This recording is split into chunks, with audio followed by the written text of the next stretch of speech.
les autres voix de la presse. Plus on apprend, plus on ne sait rien. Une émission présentée par Jocelyn Perret. On nous informe vraiment sur rien. Adam avait-il un nombril? Les podcasts de la Paillette. Découvrez l'une des rencontres du Festival des médias indés qui s'est tenue les 11 et 12 avril 2026 à Rennes. Bonne écoute. Bonjour à tous, merci d'être venus pour assister à cette conférence. Donc ici vous avez JP de la Brèche, c'est un journal indépendant stéphanois. On a Fabien qui est chargé de diffusion à l'Âge de Fer.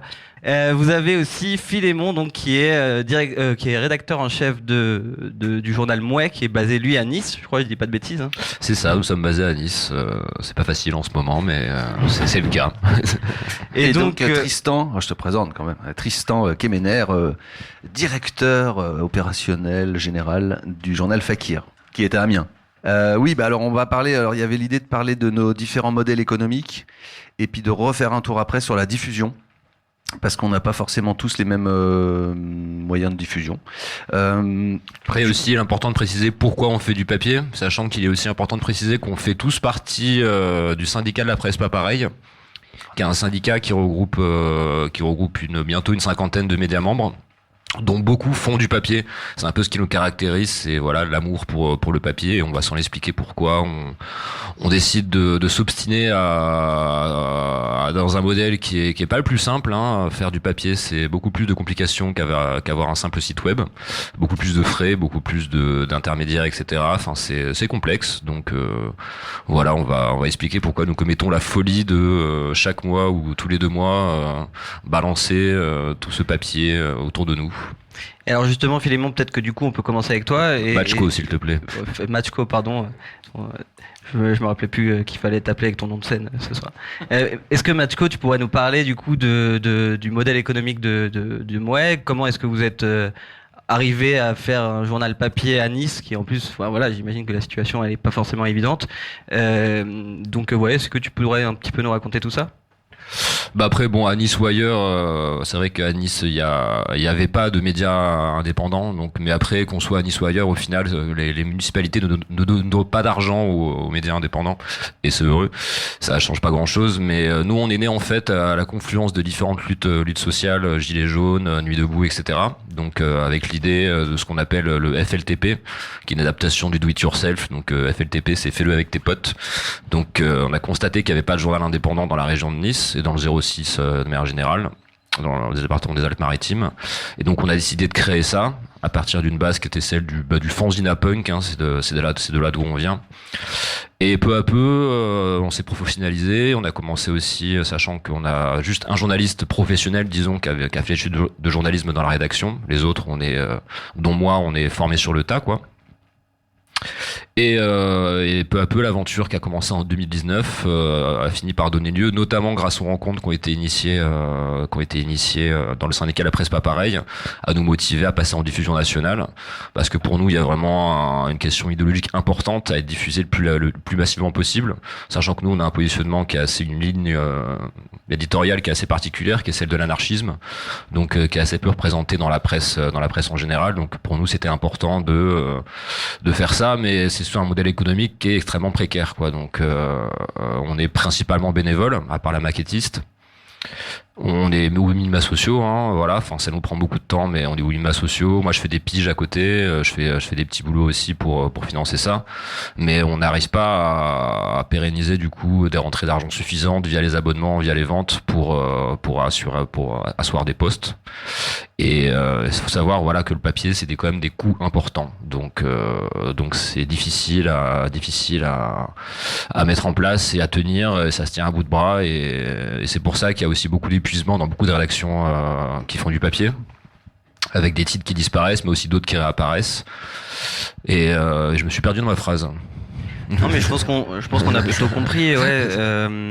Et puis aussi, vous êtes passé en diffusion nationale, c'est-à-dire en kiosque national depuis 2 numéros. Depuis 2 numéros, ouais, en diffusion nationale depuis 2 numéros. Et pareil, c'est un challenge, hein, passer d'une revue imprimée à 600 exemplaires, 1000 exemplaires maximum, à 10 000, 12 000, 15 000 exemplaires diffusés dans tous les kiosques du pays. Donc pour le moment, on a eu, fun fact, 13-12 points de vente qui ont très bien vendu. C'est un hasard total, mais voilà. Et mais sinon le problème c'est, on en reparlera aussi, mais c'est que donc on est notamment en vente dans les relais Bolloré. Faut savoir que voilà, tous les points relais ont été achetés par Bolloré, avec quand même du coup un gros travail éditorial vers l'extrême droite dans la mise en rayon, quoi. Et on peut pas vérifier, en fait il y a 6000 points de diffusion, on peut pas vérifier un par un à quel point on est mis en avant dans les kiosques, mais ça arrive très souvent qu'on soit mis de côté, derrière, voire même pas du tout mis en rayon. Et ça c'est un gros problème en termes de diffusion, quoi. C'est qu'il y a beaucoup de kiosquiers qui jouent pas le jeu, ou alors qui jouent un jeu opposé pour des raisons idéologiques, ou alors juste parce qu'ils ont eu des pressions. Enfin, toi, t'as assez travaillé sur le sujet, donc je pense que tu pourras en parler plus précisément, toi aussi, avec ton travail de chargé de diff qui traverse le pays pour aller voir comment c'est diffusé. Mais c'est un peu le problème, c'est que si on avait la même possibilité que des journaux de merde, hein, comme Franc-Tireur, etc., d'être mis en avant, on pourrait avoir des ventes beaucoup plus élevées, mais là pour le moment c'est vrai que c'est difficile d'être vraiment mis en lumière dans les kiosques, et donc c'est une aventure un peu complexe de passer en diffusion nationale. Et d'ailleurs on n'est pas si nombreux que ça, hein, dans ce cas dans le SPPP on est la Brèche, l'Âge de Fer, Fakir, on est tous là en fait. Voilà. Non, on n'est pas très nombreux effectivement. Tu veux y aller, JP, ou? J'allais rebondir sur un truc, mais ça peut attendre. Hein. Ouais. Ce qu'il faut noter, c'est que en France, on a à la fois une chance et en même temps, enfin voilà, ça garantit pas tout, mais on peut avoir une reconnaissance en tant qu'organe de presse qui s'appelle IPG, Intérêt Politique Général. Donc on a certaines contraintes à respecter pour avoir cette reconnaissance-là. Mais une fois qu'on a cette reconnaissance, on a accès à certaines choses, et notamment le fait que les kiosques n'ont pas le droit de refuser de nous vendre. Donc quand on diffuse dans les kiosques à l'échelle nationale, c'est pas nous qui allons dire directement tiens, je vais mettre 2 journaux dans ce point de vente, 5 journaux dans ce point de vente. Entre nous et le diffuseur, il y a ce qu'on appelle un régleur. C'est un prestataire qui va analyser les remontées de vente et qui va essayer de faire la diffusion la plus juste possible au niveau de tous les points de vente pour optimiser, parce qu'on peut pas distribuer dans tous les points de vente de manière exhaustive. Et en fait, donc les kiosques, on va les solliciter en leur disant on va vous envoyer 5 exemplaires. Et en ayant la reconnaissance IPG, ils n'ont pas le droit de refuser de nous vendre. Donc ils n'ont pas le choix à ce niveau-là. Donc ça, c'est quand même une garantie qui est assez importante, qui permet de garantir une certaine pluralité de la presse, et qui va permettre aussi à un lectorat qui n'est pas forcément à l'aise avec le numérique d'avoir plusieurs titres en papier, relativement représentatifs. Le problème, c'est que, par rapport à ce que disait Matchko, ils n'ont pas le droit de refuser de nous vendre, mais ils peuvent ne pas nous mettre en rayon. Donc, si on n'est pas affiché en rayon, il faut qu'une personne aille demander explicitement au comptoir « Bonjour, je voudrais acheter le Mouais, je ne l'ai pas trouvé dans le rayonnage. » Je sais qu'à titre personnel, ça m'est arrivé une fois à la gare d'Avignon, où je suis allé au relais. J'ai pas trouvé le journal dans les rayonnages, je suis allé demander. Et là, la personne au comptoir s'est baissée, il m'a sorti d'un carton, tenez, il est là. Et je lui ai dit, oui, mais vous comprenez bien que déjà, on a une notoriété qui est relativement faible. Donc, si on n'est pas en plus affiché dans les rayons, forcément, c'est compliqué d'aller toucher des lecteurs et des lectrices qui ne nous connaissent pas. Donc, il y a cet avantage de l'IPG, mais qui suffit pas à lui seul à garantir qu'on ait cette possibilité de diffuser, cette possibilité de toucher un lectorat qui nous connaît pas forcément. Et je trouve que l'exemple de Franc-Tireur, il est très juste. Enfin, voilà, je veux dire, Franc-Tireur, je ne me prononcerai pas sur la qualité éditoriale du journal, je me permettrai pas. Mais avec une exposition médiatique comme celle-ci, avec des personnalités médiatiques, je veux dire, leur pub, elle est déjà toute faite. Et nous, on joue pas à armes égales. Et ce serait bien que politiquement, il y ait des choses qui soient mises en place pour garantir qu'au moins on ait une représentativité égale dans les points de vente. Qui nous permettrait d'avoir un peu plus accès à ce lectorat-là. Voilà un peu pour ce que je voulais rajouter. Ouais, c'est complètement ça. Et même, je complémenterais juste un dernier point, c'est qu'en plus, il y a eu une loi de modernisation de la diffusion de la presse passée en 2023 et qui, en fait, est complètement encore à notre désavantage. C'est-à-dire que c'est aux avantages des gros groupes, des grosses machines de guerre de la presse, mais pour des petits médias indépendants, comme l'a dit JP, c'est-à-dire que avec l'IPG, ils sont obligés de nous mettre en rayon, mais enfin de recevoir nos journaux, mais ils les mettent pas en rayon. Et en fait, avec cette nouvelle loi, si jamais au bout de 2 numéros, on n'a pas vendu de numéros dans leur boutique, ils ont le droit de nous mettre à 0 pendant 6 mois et donc de ne plus nous recevoir. Et donc je sais qu'à titre personnel pour Fakir, puisque bon, on voulait parler de nos modèles un peu économiques, pour Fakir, ça a été un peu une catastrophe. C'est-à-dire que on a perdu énormément de ventes en kiosque entre 2021 et aujourd'hui, depuis que les relais sont passés sous pavillon Lagardère, Bolloré, etc. Enfin, c'est Bolloré qui aujourd'hui décide de ce qui va être. Alors, il va pas aller dans chaque kiosque pour décider, mais voilà, on sait très bien comment ça se passe. Il y a des instructions qui sont données et on se retrouve avec la situation actuelle. Et donc oui, c'est facilement. On est passé. J'ai pas envie de dire de chiffres, mais mais en tout cas, on a perdu quelques milliers de ventes en kiosque en très peu de temps, quoi. On voit vraiment la différence.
Et sinon pour Fakir, donc comme on l'a dit au départ, on est basé à Amiens.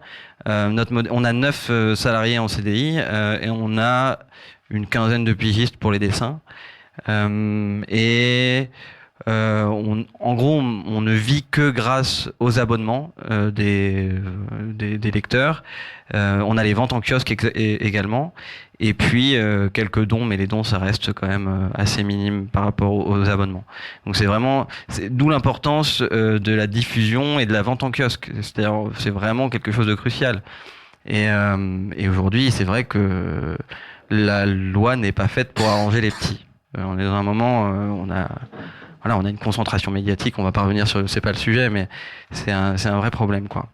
Tu veux parler peut-être un peu de l'âge de fer et puis après on enchaîne? Allez, carrément. L'âge de fer, alors il a 20 ans le journal. Nous on est 7 aujourd'hui, temps plein, en CDI et en SCOP. Nous on est en société coopérative. Donc c'est un peu la différence. On pourra parler de ça, mais il y a quand même pas mal de journaux qui sont en association.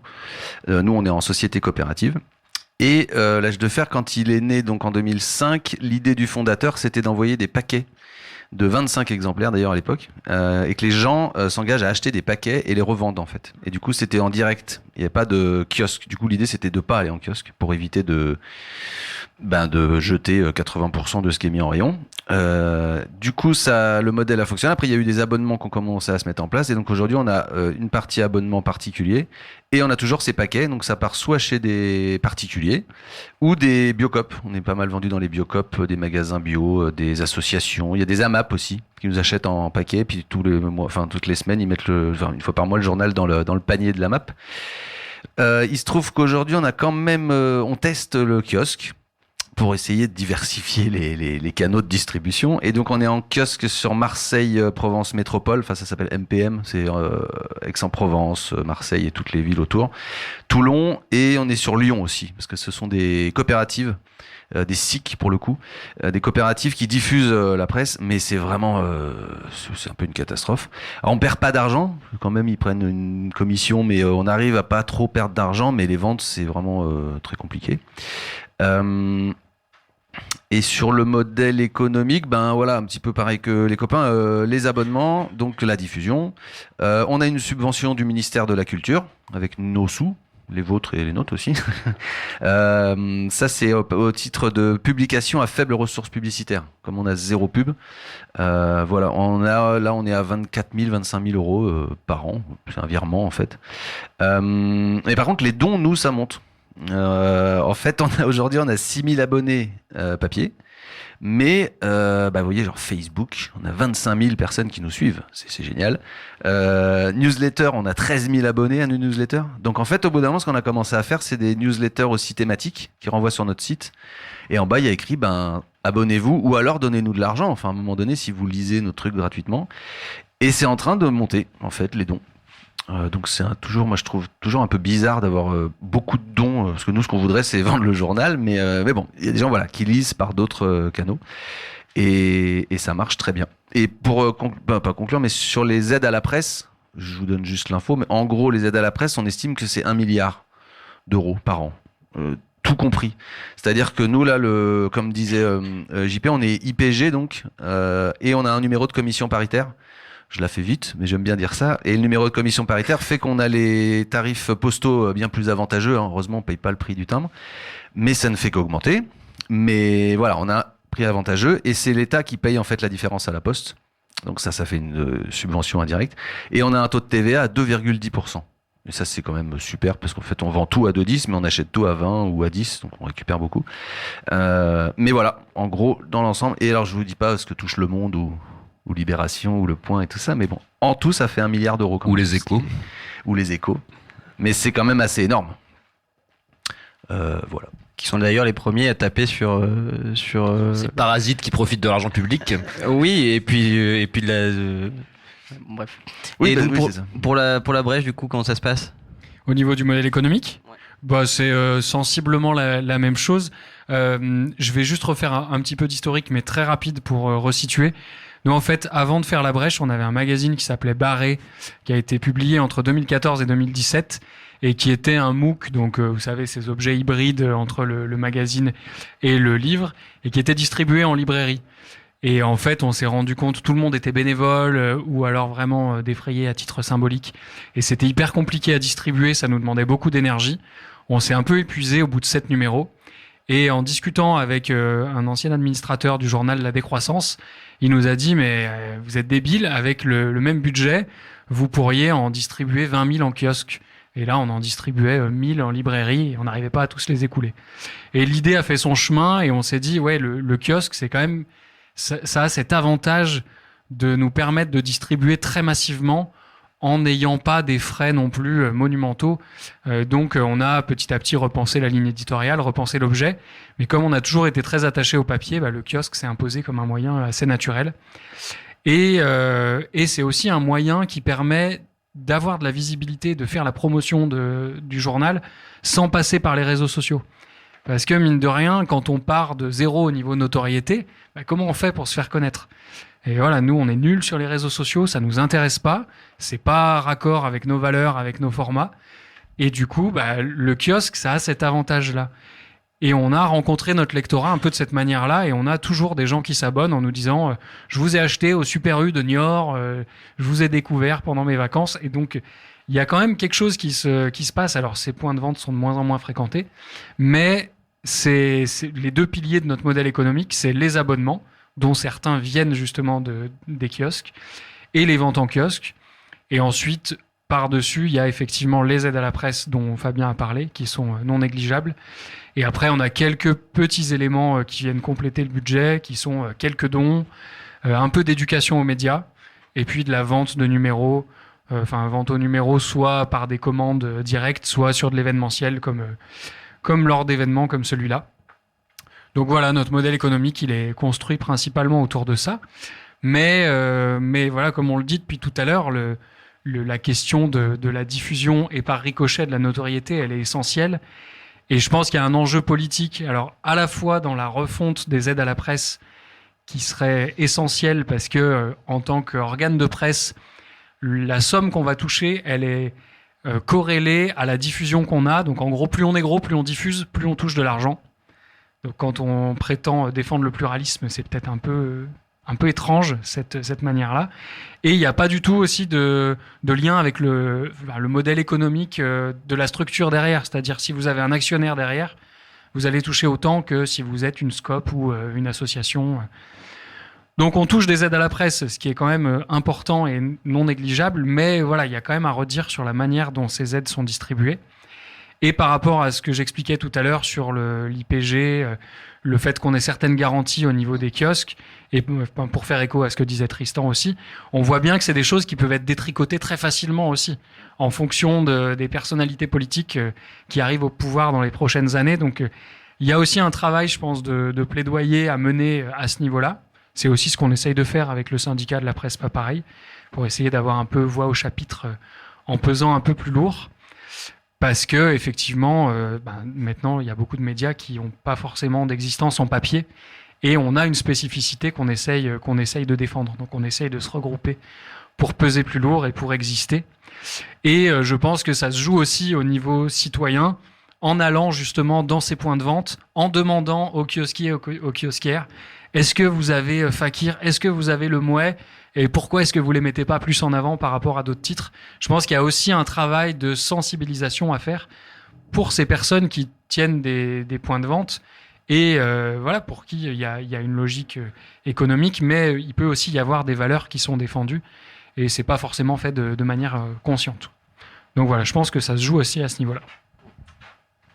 Et je voulais signaler aussi que toi, du coup, c'est en discutant avec quelqu'un de la décroissance que t'es passé, vous avez décidé de passer en kiosque, et moi, c'est en discutant avec toi que j'ai décidé de convaincre ma rédaction de passer en diffusion nationale. Donc, comme quoi, les idées plus ou moins brillantes se transmettent comme ça. Et pour vrai, moi, je voulais insister aussi sur un point qui, quand même, à prendre en compte, c'est que, et qui est au début, c'est pour ça que c'est assez contre-intuitif de passer en national, c'est que une très grande partie, on va produire beaucoup, mais une très grande partie, on va produire beaucoup, mais qu'on va payer moins cher, parce qu'on passe en impression rotative. Le numérique, il y a pas d'économie d'échelle. Plus on imprime, plus c'est cher. En rotative, donc en grosse machine d'impression, celle qu'on voit dans les films, etc. C'est plus on imprime, moins c'est cher. Donc il y a un espèce de côté, encore une fois, oui, contre-intuitif, qui consiste à imprimer beaucoup plus pour être plus diffusé, mais pour avoir, en gros, si on fait, je pense ne pas être juste, je peux dire que 30% de vente, c'est très très très bien. Généralement, c'est entre 10 et 30% de diffusion, donc le reste est mis au pilon. Bon, Inch'Allah, il est recyclé, on espère, mais voilà, il y a quand même un modèle économique qui est assez particulier, parce qu'il consiste à produire beaucoup pour diffuser plus, mais à partir d'une économie qui est assez particulière, et qui effectivement peut être un peu étrange au premier abord, et c'est pour ça que c'est un pas assez compliqué à passer, parce qu'on se dit comment se fait-il que je puisse gagner plus d'argent en gaspillant plus, et voilà, il y a ce modèle économique qui est basé là-dessus. Donc effectivement, nous là, on n'a pas encore les aides consécutives au fait qu'on soit, parce que on a fait que du numéro, qu'on est passé à plus diffusion nationale, donc on n'a pas encore les aides qui vont avec, mais on les aura. Et c'est vrai que c'est particulier, quoi. Donc notamment d'un point de vue, je pense que toi tu pourras en parler plus, mais d'un point de vue ou toi, je me sens qu'on en parlait hier, d'un point de vue écologie, ça peut paraître assez particulier. Mais il faut savoir aussi que le numérique coûte aussi beaucoup en termes d'énergie, etc. Donc c'est pas forcément, même si ça a l'air beaucoup plus polluant, etc., c'est pas forcément le cas. Et il y a aussi quand même un aspect sur lequel j'insiste beaucoup, sur le fait pourquoi on fait du papier, c'est que le papier a une espérance de vie qui est incroyablement beaucoup plus élevée que celle de tous les formats numériques. Enfin, des études ont montré que l'espérance de vie d'un truc numérique, c'est 5 à 10 ans, c'est pas beaucoup, alors que le papier, on lit encore des choses qui ont été écrites il y a des milliers d'années. Quand on fait partie d'un journal, on envoie tout chaque numéro est envoyé à la BNF, tout est archivé. Il y a aussi des personnes qui font ça sur leur temps libre, ou de façon, voilà, des personnes qui font des collections personnelles de journaux. Voilà, on sait, ce petit journal sera encore lu potentiellement par les anarchistes du futur dans 320 ans, s'il y a encore une civilisation, alors que tout ce qui est en ligne, malheureusement, ça risque de disparaître à plus ou moins long terme. Donc c'est pour ça que c'est important de faire du papier, à mes yeux et à nos yeux, pour ça qu'on s'obstine à produire ces objets étranges. Oui, Fabien et Tristan, moi j'aimerais bien vous entendre justement sur l'importance pour vos médias respectifs de maintenir un lien avec le papier? Bah, pour moi, pour nous, à Fakir, l'important c'est que c'est un. Alors tout ce que vient de dire Matchko, je souscris complètement. Mais puis surtout, il y a un objet. Je veux dire, c'est pas la même chose, c'est pas le même rapport à l'information, c'est pas le même rapport à ce qu'on écrit, à ce qu'on lit, etc. Il se passe quelque chose, et c'est pour ça vraiment qu'on est très attaché au papier et que jamais, en tout cas, tant que je serai à Fakir, jamais on abandonnera l'impression et la diffusion papier. Maintenant, il faut quand même le dire, parce que on n'arrête pas de dire la presse papier survit, etc. Mais concrètement, ce qu'on dit et ce qui est vrai, c'est que les ventes en kiosque baissent. On repose de plus en plus sur le don. On a vraiment besoin du don pour être à peu près à l'équilibre. Et nous, ça va faire 1 an. Alors mai dernier, on est passé complètement en ligne aussi. C'est-à-dire que tout ce qu'on écrit dans le papier, on le met en ligne. Et en plus, on écrit des articles tous les jours. Donc voilà, parce que on a essayé de se diversifier pour avoir d'autres rentrées d'argent. Et en fait, ce dont on se rend compte 1 an après, c'est que le site web fonctionne super bien. Il y a énormément de gens. On a rencontré un nouveau public, on a rajeuni les lecteurs, etc. Et c'est aussi important. Alors, je suis pas en train de faire l'éloge de la presse en ligne, mais en fait, voilà, ça nous permet d'avoir un public plus large. Des personnes qui vont pas forcément acheter le papier. Mais moi, j'y crois énormément au papier. Je pense que c'est un peu, vous savez, c'est un peu comme la mode des vinyles. Ça revient en ce moment, là, tout le monde se remet à acheter des vinyles. Aujourd'hui, la presse papier a un peu moins la cote, mais je suis sûr que d'ici quelques temps, ça va revenir. C'est un effet de mode, donc j'y crois, ouais.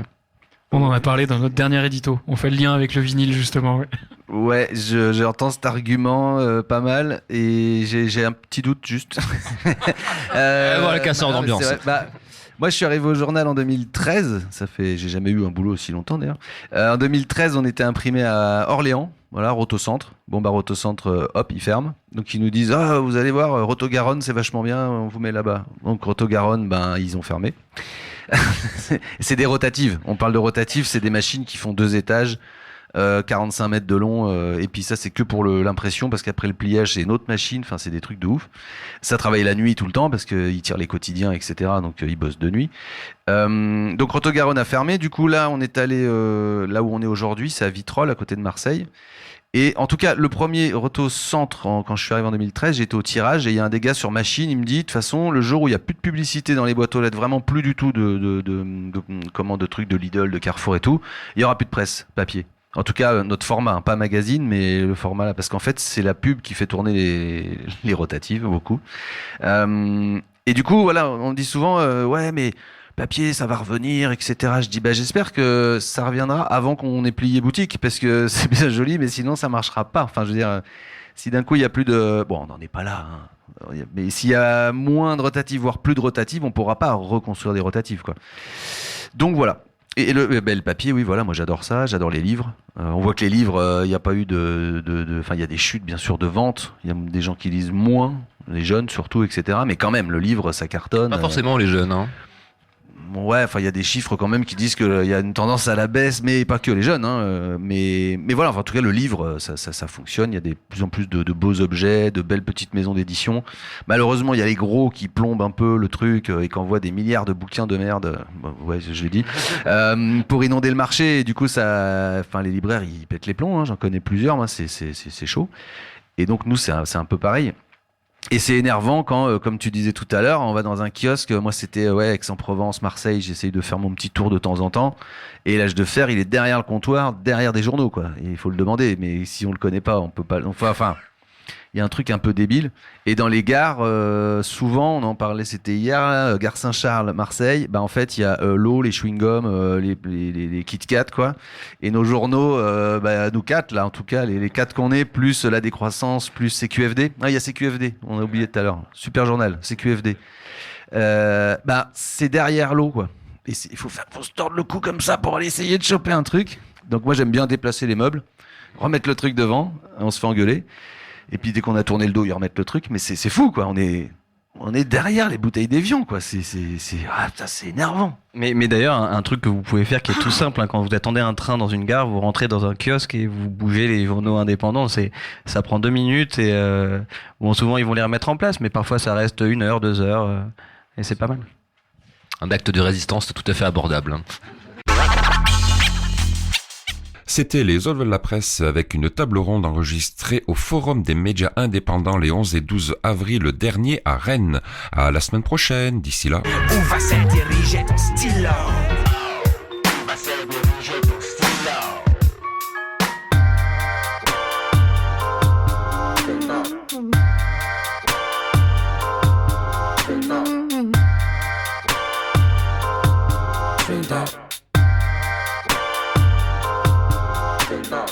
Choke on a hope, most flying things can barely walk on. Drink that butter. Dance on that road, it's slippery. Face that old wall, it's slippery. Jump, no bungee, most flying things can barely see. Go drink that butter. Dance on that road, it's slippery. Face that old wall, it's slippery. Drink that butter. Drink that butter. Drink that butter. Most flying things. Choke on a hope, most flying things can barely walk on. Drink that butter. Dance on that road, it's slippery. Face that old wall, it's slippery. Jump, no bungee, most flying things can barely see. Come drink that butter. Dance on that road, it's slippery. Face that old wall, it's slippery. Dance on that road, it's slippery. If you don't feel like walking, dance on that road, it's slippery. Most flying things can barely walk. Feel like walking. What's flying things can barely walk. If you don't feel like walking, what's flying things can barely walk. If you don't feel like walking, what's flying things can barely walk.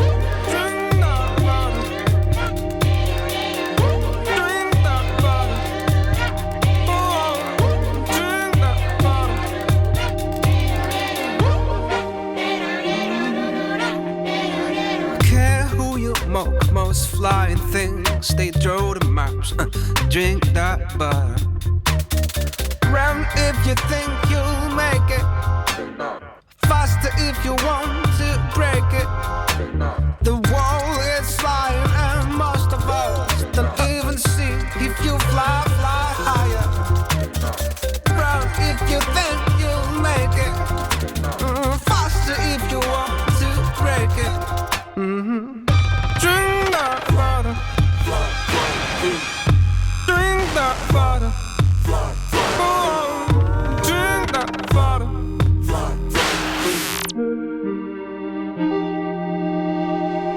Dance on that road, if you don't feel like walking. Most flying things can barely walk. If you don't feel like walking. Most flying things can barely walk.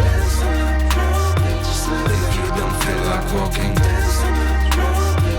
most flying things can barely walk. If you don't feel like walking, most flying things can barely walk. If you don't feel like walking, most flying things can barely walk. If you don't feel like walking, most flying things can barely walk. If you don't feel like walking, most flying things can barely walk.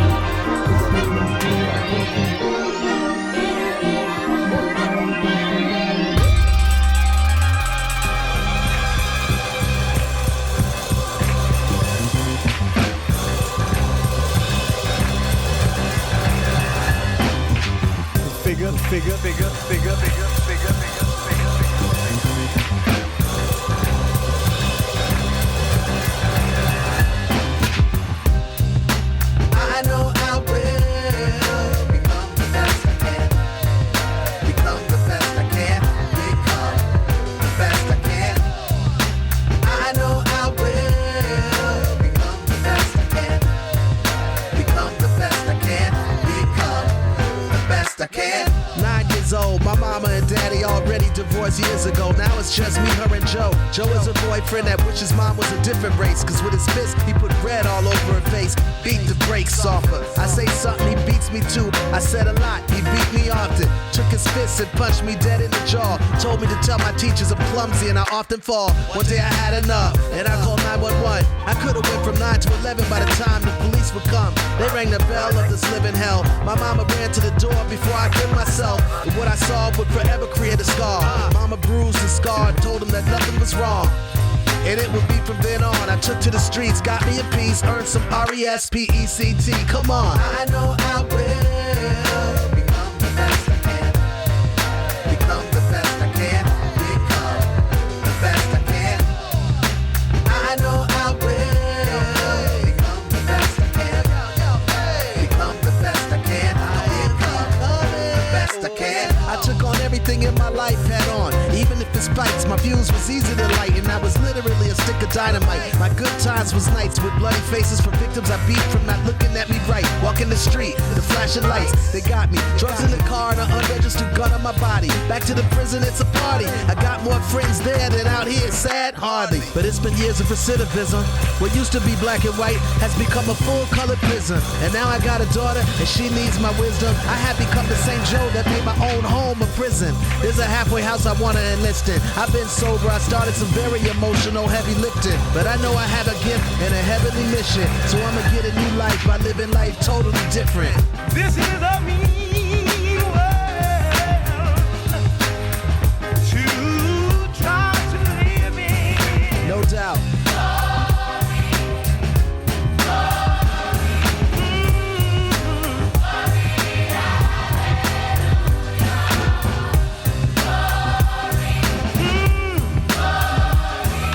Let me hear you.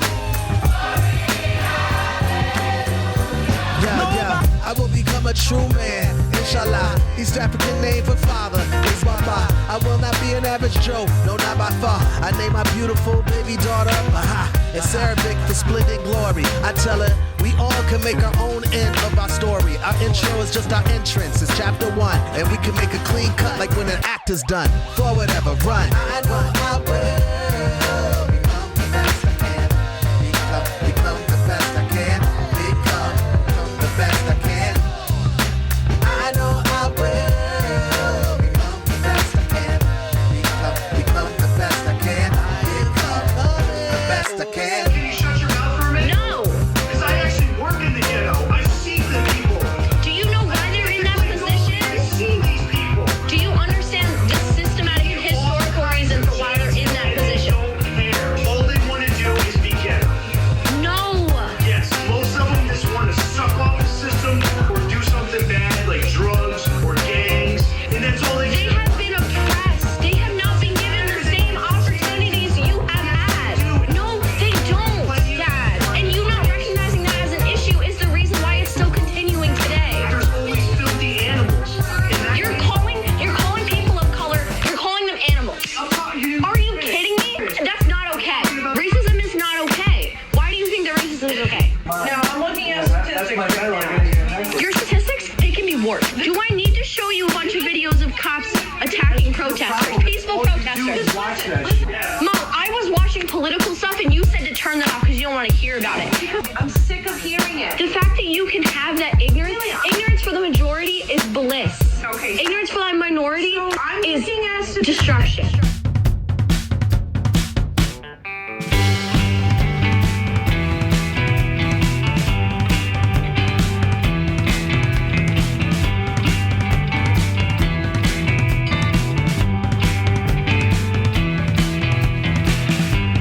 Where are we going? And can I come? I've been waiting for so long.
go. Now they found him standing still, with his fingers caught in a windowsill. I hear they shot 2 times at his back, but the bullets went fast and the window did crack. He grabbed his hands and he ran so fast, and before they knew, he ran right past.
You know what a coward is? A coward is a man who walked away with a stick on his head. You want to be a coward all your life? Do you? Are you a man?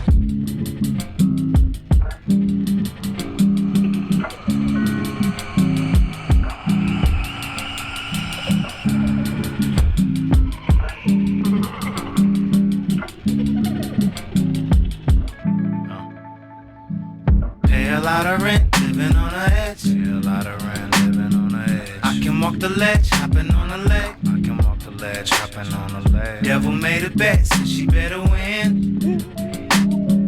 Never out of luck, so we play again. Hey, whoa. Ooh, we gotta get control. Ooh, we now I'm on a roll. Aye, Reaper on my neck, gotta get the money. Reaper on my neck, gotta get the money. Used to be my kind of favorite. Used to be my kind of crazy. Used to mix it with the IY. Used to make me feel amazing. Inhibitions out the door. Lot of smoke, consequences I don't know. I just roll, got the glow on me. Whoa, got a hold on me. Whoa. Ooh, we gotta get a grip now. Ooh, we on a different trip now.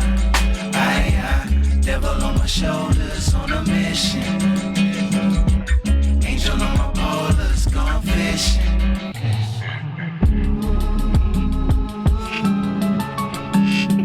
Everybody's doing it. Everybody's trying it out. I ain't you now. Hey. Take a sip, quarter pound, pour a pint, make a mix, candy flip for the fade. Fill a check, fill a check.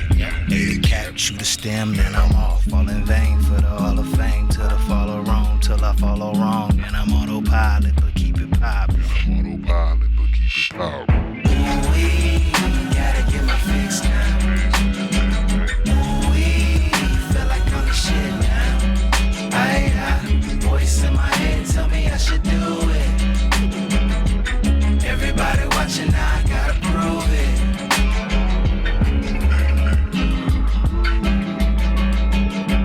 Everybody's doing it. Everybody's trying it now.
electric cunning.